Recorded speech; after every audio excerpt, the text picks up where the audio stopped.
और अब बात शफीकुर रहमान बर्क की, जिनके एक बयान ने राज्य की राजनीति फिर से गर्मा दी है। सपा के सांसद बर्क ने भाजपा के पसमानदा मुसलमानों के सम्मेलन पर तीखा निशाना साधा है। उन्होंने पसमानदा मुसलमानों के बुद्धिजीवी सम्मेलन में शामिल हुए लोगों को डरे और बिके हुए मुसलमान करार दे डाला।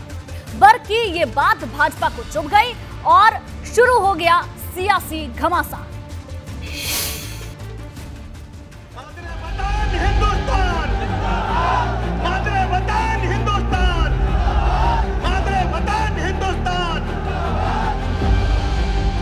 24 के चुनाव के लिए भाजपा ने मुस्लिमों का मंच खड़ा किया तो ये बात सपा के सांसद शफीकुर रहमान बर्क को सबसे ज्यादा चुभ गई। न सिर्फ चुभी बल्कि उन्होंने फिर ऐसा बयान दे डाला जिस पर घमासान की नौबत है। बर्क कहते हैं कि भाजपा के पास वही मुसलमान जाता है जो या तो बिका हुआ है या फिर डरा हुआ है।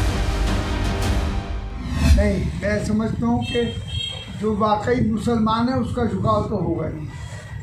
जब मुसलमानों के साथ उन्हें नफरत है, मुसलमानों को वो दर्जा जो शहरी उन्हें मिलना चाहिए उस तक आज तक नहीं दे रहे हैं, बल्कि मुसलमानों से नफरत की जा रही। हिंदू मुस्लिम नफरत फैलाकर पूरे देश को बांटा जा रहा है और पूरे देश को के माहौल को ख़राब किया जा रहा है। तो इसलिए ये आज उनकी जो दुहाई दे रहे हैं, उनका जो कुछ बिके हुए मुसलमान हैं, समझ गए जी, जो कुछ बिके हुए मुसलमान हैं या डरे हुए मुसलमान हैं, वो उनके सम्मेलन में शामिल हो सकते हैं। ये बात सही है कि मुसलमानों का बड़ा तबका आज भी भाजपा से दूर है, लेकिन ये बात भी उतनी ही सही है कि कुछ मुसलमान भाजपा को वोट देते रहे हैं, फिर चाहे वो वोट 3 तलाक के मुद्दे पर दिया गया हो या फिर राशन और मकान के नाम पर। और पसमानदा मुस्लिमों के जरिए भाजपा इस वोट बैंक के आकार को और भी बड़ा बनाना चाहती है। बिल्कुल गलत आपका ये बयान है। मैं भी आपका स्वागत करता हूं कि आइए आप बीजेपी में आके देखिए कि बीजेपी मुसलमानों का कितनी सम्मान कर रही है, इज्जत दे रही है, सहारा दे रही, रहने के लिए मकान दे रही है। सबका साथ भाजपा की तरफ से जब सबका साथ और सबका विकास का नारा दिया गया तब भी मुस्लिमों को जोड़ने की ही कोशिश की गई थी। उसके बाद समय समय पर भाजपा की सरकारों ने मुसलमानों के लिए किए गए कामों को गिनाना शुरू किया और चुनाव नजदीक आ रहा तो फिर से मुस्लिमों के लिए किए गए कामों को गिनाया जा रहा, क्योंकि वोट चाहे हिंदू का हो या मुसलमान का, भाजपा कुछ भी नहीं छोड़ना चाहती। मुसलमानों का अपार समर्थन भारतीय जनता पार्टी को मिला है, उससे ये विरोधी पार्टियां घबरा गई हैं। ये शफीकुर रहमान बर्क ने जो बयान दिया है, इससे आप समझ लीजिए ये साबित होता है कि वो कितना डर गए हैं। तो डर उनके अंदर दिखाई दे रहा है कि जिसके दम पे इतने साल से भारतीय जनता पार्टी के लिए डरा के मुसलमानों की राजनीति कर रहे हैं, जो अपनी राजनीतिक दुकान चला रहे हैं, अब वो राजनीतिक दुकान बंद होने की कगार पे आ गई है। इन लोगों में खलबली मच गई है। सबकी अपनी अपनी राजनीति है। कोई विकास के नाम पर मुसलमानों का वोट एकजुट कर रहा तो कोई खौफ दिखाकर अपना वोट बचा रहा। बर्क सपा के सांसद हैं और कहीं न कहीं सपा के भीतर मुस्लिम वोट बैंक को लेकर बेचैनी की स्थिति उनके बयान से दिखाई देती है। एक अनुमान के मुताबिक विधानसभा चुनाव में सपा को मुस्लिमों का एक मुश्त वोट मिला।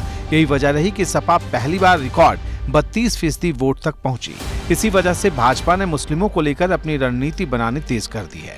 अब भाजपा की कोशिश पसमानदा यानी पिछड़े मुसलमानों को रिझाकर अपने पाले में लाने की है। यूपी में मुस्लिमों की करीब 16% की आबादी है, जिसमें 80 से 85% के करीब पसमानदा समाज के मुसलमान हैं। माना जा रहा है कि कुछ मुसलमानों ने विधानसभा चुनाव में भी भाजपा को वोट दिया, लेकिन भाजपा की कोशिश 2024 में 80 में से 80 सीटें जीतने की है और ऐसा तभी मुमकिन होगा जब मुसलमानों के वोट में इजाफा होगा। आजमगढ़ और रामपुर सीट पर लोकसभा उपचुनाव में मिली जीत के बाद से भाजपा के हौसले बुलंद हैं, लेकिन ये बात सपा नेताओं को चुभ रही है। जहाँ तक बीजेपी पार्टी का ताल्लुक है, मुसलमानों से उसको कोई न मोहब्बत है न कोई लगाव है जी। आज क्यों जरूरत मुसलमानों की हो रही है सम्मेलन करने की, उसकी वजह ये है कि सन 24 का इलेक्शन उनके सामने है। अब उन्हें वोट की ज़रूरत है, तो वोट ये थोड़े ही मुसलमान का कोई 1500 वोट है, 100-200 वोट है जी, यहाँ भी उनका भी करोड़ों की तादाद में वोट है। तो आज मुसलमान भी अगर मुसलमान के साथ जितना इन्होंने जुल्म किया है, ज़्यादती की है और मुसलमानों को सताया है। ये बात ठीक है कि मुसलमानों के बीच भाजपा को लेकर कड़वी छवि है, और ये छवि तब और भी कड़वी हो जाती है जब किसी बड़े चुनाव में भाजपा की तरफ से मुस्लिमों को टिकट नहीं दिया जाता या कम दिया जाता है। हालांकि चर्चा है कि भाजपा अब इस रवायात को बदलने की दिशा में चल पड़ी है और इसकी शुरुआत नगर निगम के चुनाव से हो सकती है, जिसकी झलक 2024 के लोकसभा चुनाव में भी शायद दिखाई दे, क्योंकि मुसलमानों के मुद्दे पर भाजपा के लिए खोने को भले बहुत कुछ न हो, लेकिन पाने के लिए बहुत कुछ है। Bureau report, ABP Ganga.